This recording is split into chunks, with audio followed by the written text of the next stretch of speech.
So I took the new to me Subaru to work today, and I noticed that it wasn't rolling on the hills. It was kind of like it's a manual and it wasn't rolling backwards, you know, when I would push in the clutch or have it in neutral, 6-speed. Like, something's going on, something's hanging up. And what happens a lot, because I live in the Rust Belt, you know, in New York State, is these.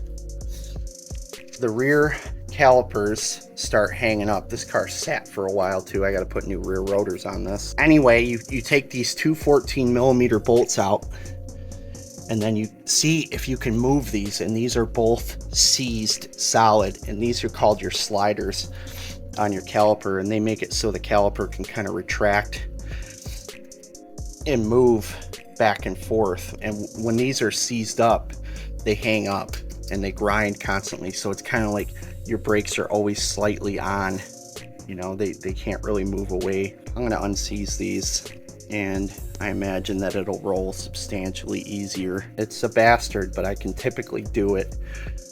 If not, I will have to buy calipers with new hangers, and you have to be careful where you go. If you go to AutoZone, they do not include the hangers, which is why, you know, I bought the new calipers, because I needed the sliders. If you go to Advance, in my experience, they include the hangers. You know, just make sure if you buy calipers that they have the hangers with them. If you're in a situation where you can't afford calipers or get them right away, and you got to get to work the next day, and you guys, or you don't have the money, whatever it is, that's what this video is for. That's what my content is for. It's, you know, it's the cheaper way. It's not always the best way, but it's the way that makes stuff work. And if you're looking for thorough, meticulous, perfect, flawless content, I'm not the channel for you. I'm not it. I'm the channel that makes it good enough. I'm like the farmer repair, the apocalypse ready, you know, how to improvise and just how to get it working until you can afford it or find a way to do it right. That's what I'm about in most situations. It's another telltale symptom. I've got the pads pulled out of this, and we have really thick on one side and really thin, worn all the way through on the other side. So abnormal pad wear, because the inside one is always rubbing. So I've got it in a vise here. I'm gonna try. Oh boy, that's stuck. Wow. Let me see if I can shock it.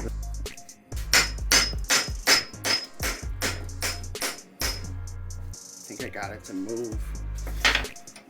All right, I'm gonna shock the other side. Try not to hit it so hard you mushroom out your threads.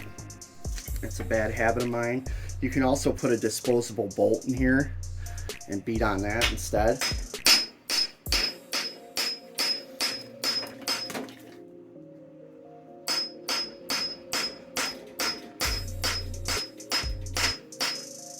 It's moving.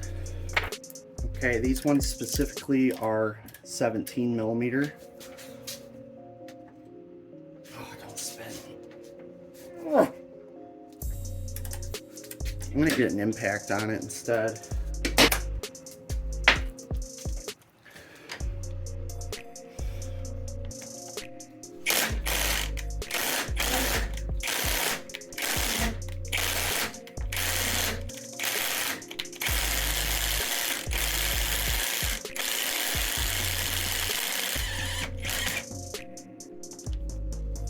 That would be a first. All right, well, at least I've got it freed up.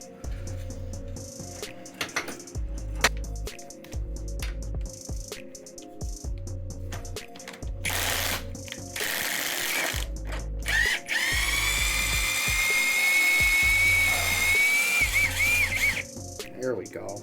Look at all that. Oil has pretty much left the grease in it. You just get the residual filler, the thickening agent left over in the grease after a while. So every time I do my brake pads, I grease these up.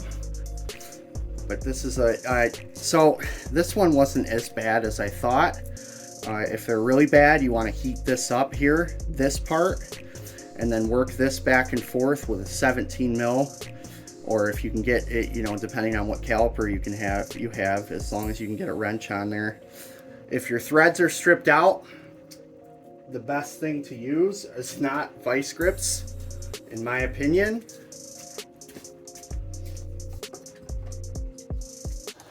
Pipe wrench. Pipe wrench. Definitely, I buy these mini pipe wrenches at Harbor Freight, and these bite the best in those situations where you have a really stripped out, rounded out bolt, and it's a last Hail Mary. Pipe wrenches bite the absolute best. It's just their design. I never see people using pipe wrenches. I do all the time. They've never failed me. So I got them both out, and it almost looks like this one is different. I don't know if they're supposed to be that way or replace this one or this one, but I'm gonna wire wheel the shit out of these real quick. All right, I got them cleaned up, both wire wheeled, just on my bench grinder. And I tried to get around this ridge too, where that boot goes on, so it somewhat seals for the time being until I can go grab a new one. I've got these pipe cleaner thingamajigs from Harbor Freight. They're a little overused by now, but I'm gonna tip these upside down. And just, typically I'll take one of these and put it in the drill.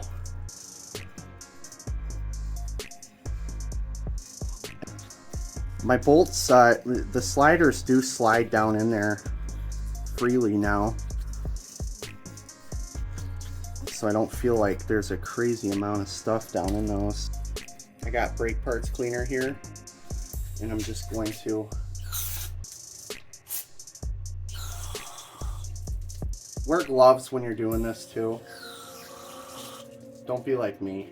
Right now I'm going to try to wire wheel this up too a little bit on the bench grinder.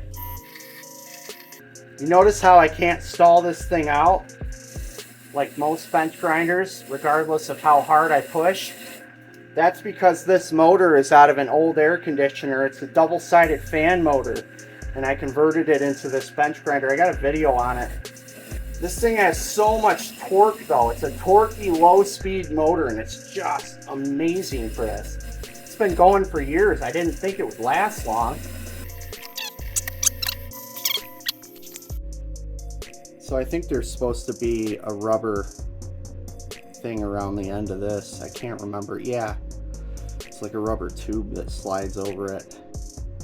And that's just completely gone, and it's not down in the hole, but I'm gonna grease these up, throw it back together for the time being until I can order those new calipers. What I've got is, I don't have the right grease either. I don't know where it is, so I'm gonna use anti-seize. A combination of anti-seize and some full synthetic grease I have. You know, I'm literally only going to be running these a week, maybe 2. This I picked up at Harbor Freight, multi-purpose full synthetic grease by Super Lube. I don't know if you've ever used it, but if you have, let me know your opinion of it in the comments, because I haven't seen its performance long term. This is really clapped out. The way they're typically supposed to work is like the grease in that rubber will almost, it has like a spring effect. Typically when these are really healthy and new, they'll kind of spring back out. But this is better than the way it was, and those shouldn't hang up for now.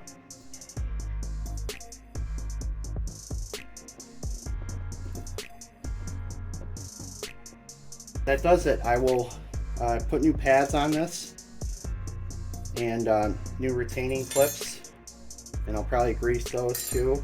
I'll put anti-seize on all my threads here. Please do that if you have anti-seize. If you don't, get some, or at least put grease on there, whatever you can use. So the next time you have to pull these apart, it'll be easy. Or if you sell the car, somebody will really appreciate you down the road, especially if you live in the Rust Belt. Put anti-seize on everything. That's what I do. Just go the extra mile. It's good karma, and you'll really thank yourself in the future. You're done. But if you're in a situation you can do it like this and you can keep them alive for a while, just keep your eye on them, you know, because these things seize up quick. They really do, and I grease mine every time I take them apart. But every car I buy, every used car I buy, they're always seized up. Literally every time. Same thing on this side. Well, not quite the same thing. I had one side of the inside pad abnormally worn down to metal on the one side. It didn't mess up the rotor just yet. I mean, the rotor looks like shit, but it's not all gouged and carved up yet. But so this is the budget friendly, living on a prayer, you know, version. I hope this helps. Until the next time, be impeccable with your word. Don't take anything personally. Do your best. Be honest. And I'll see you later.